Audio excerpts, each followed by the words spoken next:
It's David Thompson again with Behind the Lines, a new online feature with the Civil War Monitor where we speak with members of the Civil War community. I'm joined today by Glenn Brasher, Instructor of History at the University of Alabama and the author of The Peninsula Campaign and the Necessity of Emancipation, African Americans and the Fight for Freedom. And that is out with UNC Press. So, Dr. Brasher, thanks so much for joining us today. It's my privilege. A fascinating read, I must admit, looking at the Peninsula Campaign, but obviously looking at it through the lens of how it plays into this emancipation narrative, really in a way that a lot of others haven't, as you really spell out in the introduction, and it plays through the book. If you wouldn't mind sharing with our viewers just a little bit about kind of the general overall arch of this book. Well, what I did, I really did two things. First of all, I looked at the way that African Americans impacted both the strategy and the tactics of both the Union and the Confederacy during the Peninsula Campaign. And what I found is that they had had a profound impact, even at the tactical level in a couple of cases, on both sides of the equation. And then the second thing that it does is I asked the question if what they were doing that impacted the strategy and tactics was recognized by the North, during the early months of 1862, and if it had any impact in the emancipation debate. And of course, what I found is that it had an enormous impact on the emancipation debate, and I come around to arguing that in the end, it had such an impact that the Peninsula Campaign, in my mind, emerges as the most important battle or campaign that impacted the decision for emancipation more so than Antietam, which is historically what's always been more closely linked to emancipation. That's it in a nutshell. And obviously, slaves play a very large role in the book, but that's not the easiest source to find. And I was wondering, obviously, there are WPA narratives, but that's looking, decades later at this conflict. I wondered if you could share with our viewers a little bit, the struggles or maybe the joys of doing this type of research and how easy it was, how difficult it was through this process. Yeah. Well, obviously the WPAs are the place to begin, and as you mentioned, they've got some problems in that, their memories of people in their when they're elderly, looking back at a time when they were young children. And, of course, another problem with them is, selective memory. But they're still useful in many ways, especially the ones that were done by African-American interviewers. And so I relied very heavily on Weevils in the Wheat, which is a collection of some of the WPA narratives from slaves in Virginia that were mostly drawn from interviews that were done by African-American interviewers. So, I tried to overcome some of the weaknesses of the source of the WPA interviews by going to those interviews, but also being selective in how I use them to illustrate a point rather than to make the point, I guess is the best way I can say it. Because, if you try to use them to make a point, or to prove your point or to clinch your point, then it's very problematic. But if it's just illustrating a point that you can prove, with other sources, then I think they can become very valuable reference.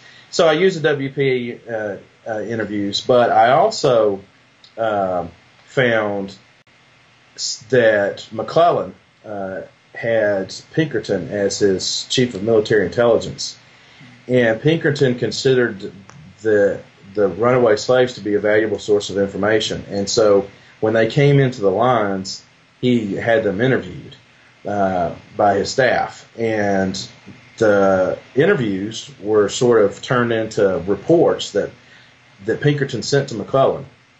And those became a very strong source because you could really hear a lot of the voice of the slaves, of course, filtered through the interviewer. But you could hear a voice of the slaves in those interviews, and I'm sure you know from having read it that some of the most powerful things that I got was from those interviews in the McClellan papers. And then the other main source that I got were the newspapers, because the reporters that were on the peninsula were, sometimes in many cases, very interested in talking to the so-called contrabands, because they had a lot of information that they couldn't get from any other sources. And so a great degree of the sources that I used were newspaper interviews with these runaway slaves. And of course, those also filtered through, the reporter and through their slant. And of course, the newspapers were highly political at the time.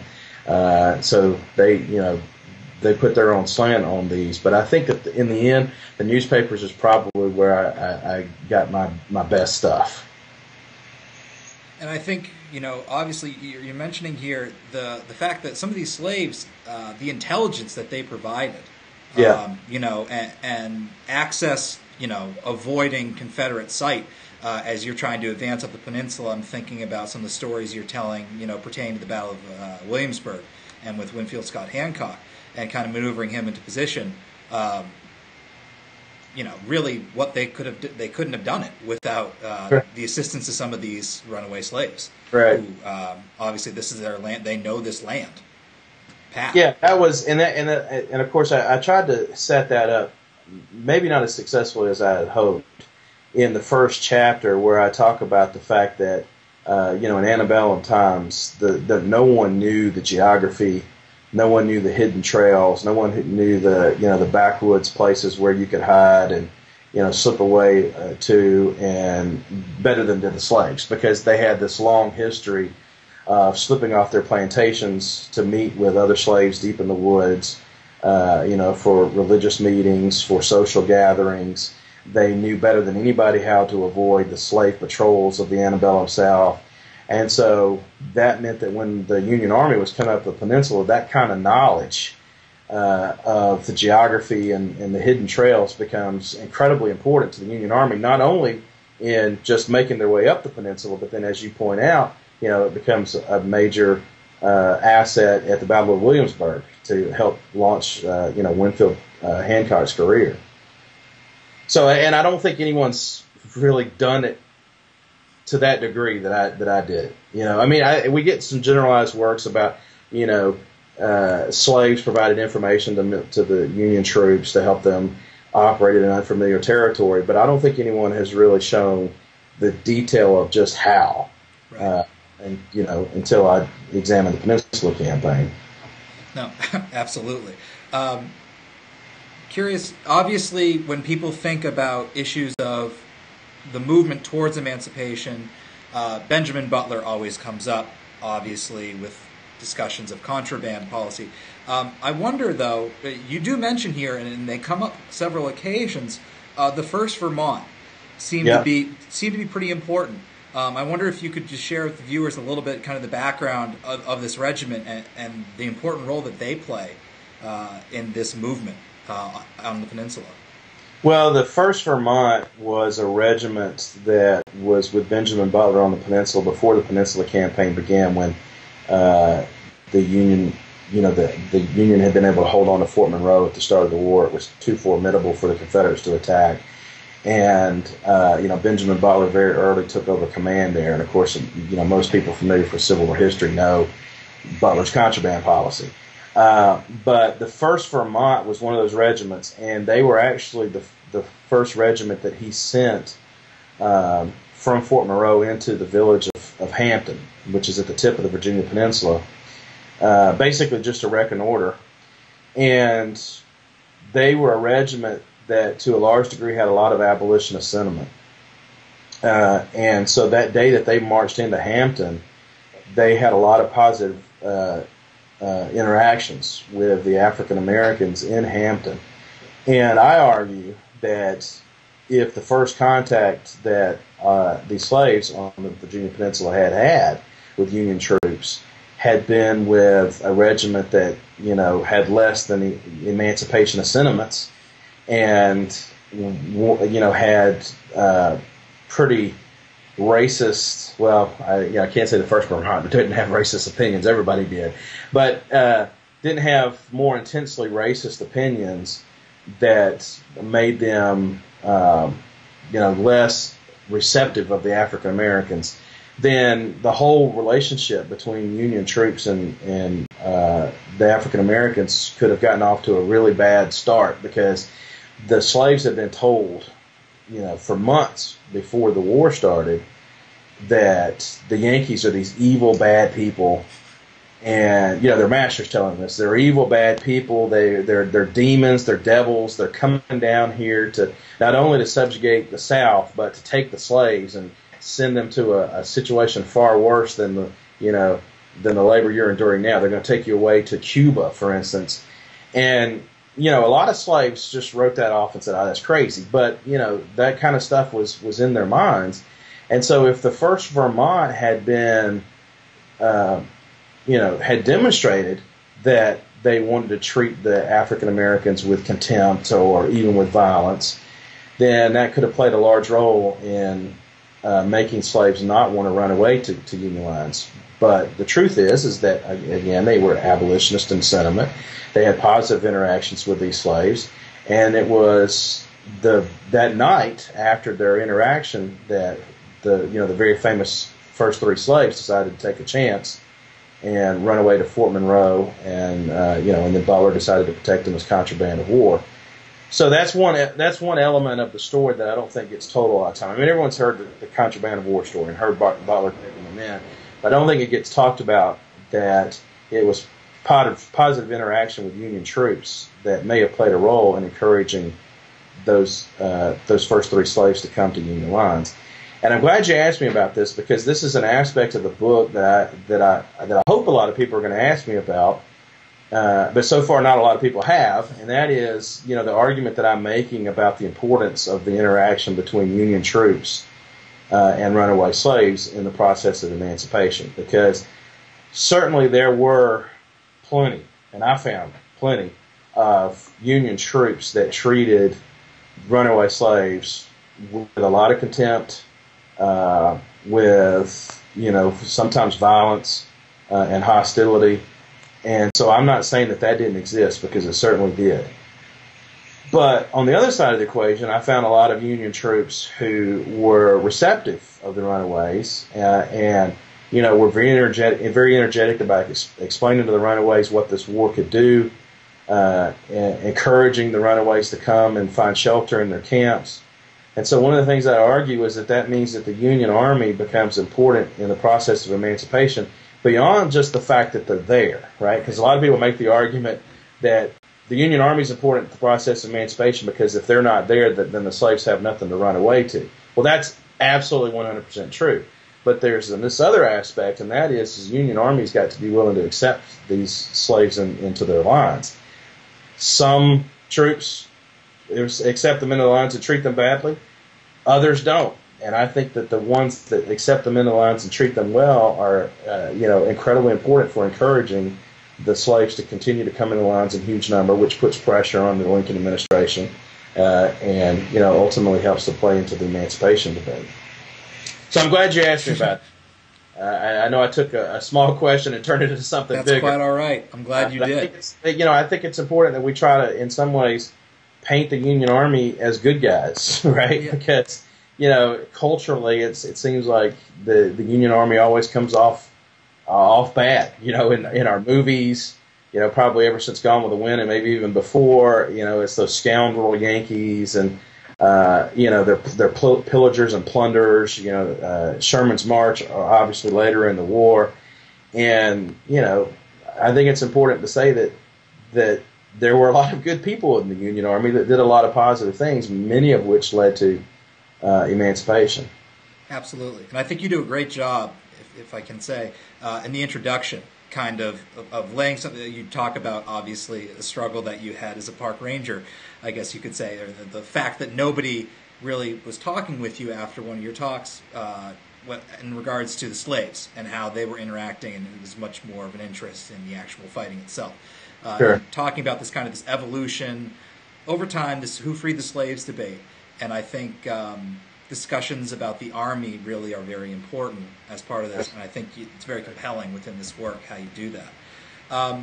Should historians start to look, based off of this, at other areas in 1862 of the war, other theaters, and these interactions, be it perhaps New Orleans or moving from Kentucky down into Tennessee? Do you think there's something unique about the peninsula and the political situation in the East? Or do you think if people were to really try and open up and look at other parts of the Western theater, which many people complain always gets the short end of the stick, obviously, right. because it doesn't all have to be about the Eastern Theater, right?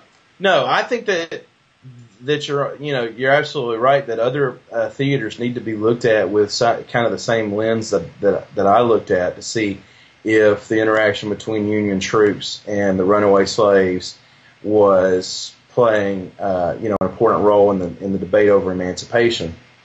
And I would just say this, that during the Peninsula Campaign, when I was reading all the newspapers, newspaper coverage, there was a lot of coverage of what was going on in a theater that a lot of people don't think much about, and that is in North Alabama. The incursion of the Union troops into North Alabama, and there was a lot of coverage about what was, the interaction between Union troops and the slaves.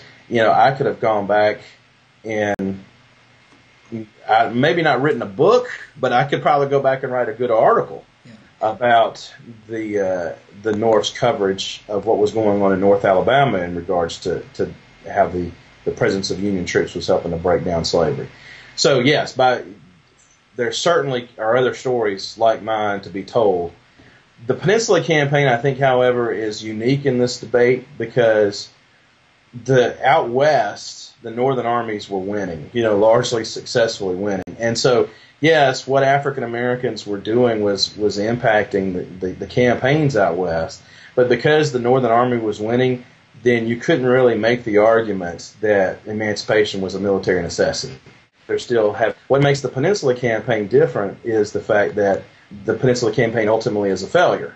And so, therefore, everything that African Americans had done that had impacted the the Peninsula Campaign, you can now make the argument that this shows that it's a military necessity to free the slaves because the campaign failed. Does that make sense? It does. Yeah.